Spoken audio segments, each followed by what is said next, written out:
Bon vendredi tout le monde. Le premier ministre élu, Mark Carney, a tenu aujourd'hui son premier point de presse depuis son élection. Il est revenu sur plusieurs promesses électorales qu'il s'engage à mettre en œuvre. Il a fait une série d'annonces aujourd'hui qui touchent l'économie, l'immigration et la justice. Et Étienne, Mark Carney a aussi annoncé que c'est le roi Charles qui prononcera le discours du trône. Absolument, ça va se passer le 27 mai prochain. C'est une décision qui fait beaucoup parler. On comprend pourquoi M. Carney a pris son temps cette semaine, a été plutôt silencieux. Il y avait de grandes décisions à prendre. Le 12 mai, il a annoncé qu'elle allait annoncer donc, ses ministres, son cabinet. Le 26 mai, il va rappeler le gouvernement pour le rappeler le Parlement, en fait. Et le 27 mai, il y aura ce discours du trône. Et le fait de choisir Charles III, donc le monarque du Canada, bien, ça fait beaucoup réagir, notamment le Bloc québécois qui dit qu'il n'y a pas d'affaire à venir dans notre Parlement faire ce discours du trône. M. Carney, lui, se défend, dit que ça va imposer notre souveraineté. On peut l'écouter. Cette situation, cette décision souligne la souveraineté du Canada. C'est absolument clair. C'est un message très clair. En quelle façon ça souligne la souveraineté de demander au monarque de l'autre pays? Ça indique les fondations de notre nation. Autre annonce importante, Étienne, Mark Carney va rencontrer Donald Trump mardi prochain.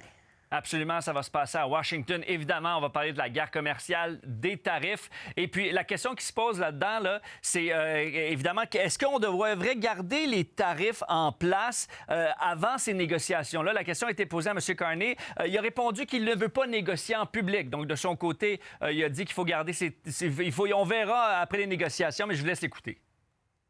I go there with the expectation of constructive, difficult but constructive discussions. That's the spirit of the conversations that the president and I had.